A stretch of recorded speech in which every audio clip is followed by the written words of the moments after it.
Islaamummaa amantaa nagayaa tokkummaaf jaalalaa kan nu badhaaste Rabbii faaruun sumaaf malaa. Lakal hamdu rahiim kan muslima nu goote dabalata argataa kan si galateeffate. Islaamummaan faayaa kenna Rabbii guddaa amantaa bareedaa guuttate waan hundaa.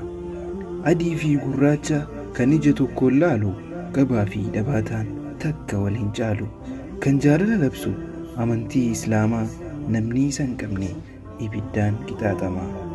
Dhaloota irraa kaasee hanga guyyaa dhumaa namni isa qabate jannata badhaafama. Haala jiruuf jireenyaa kan biyyaa wajjinii akka itti jiraannu ahlii fi ollaanii ifa baasee nuuf kaa'e bar Islaamummaani. Ummata addunyaa kana kan tokko taasisu bar Islaamummaadha kan wal faana buusu.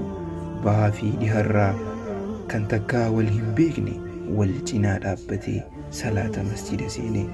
Nuti ummata Rabbiin Islaamummaan kabaja nuuf kenne dhugaan kufnee jirra gaafa isa malee kabajaa barbaanne. Jedhe Umar ibn al-Khattab gootichi Islaamaa kan diiniif wareegan qabsaa'ee dhugumaan. Amantaa nagayaati bar nageenya labsaa maquma isaarraayuu baratuu dandeessa. Humnaa fi gidiraan hin jiru isa keessa nama isaaf ifetu amannaan milkeessa. Hin kaadu hin ganu muslimni dhugaa hin hatu hin sobu Islaamummaatu dhorgaa. Nama hin miidhu lubbuun balleessu hattaa hayawaanallee miidhuu hin dandeessu. هذا هو دين السلام. Mirga hundaaf kenna egaan Islaamummaa amantaa hundaati kenna Rabbu samaa. Filatee nuuf kenne mootichi caalama nun jedhe waradiitu lakumul islaama.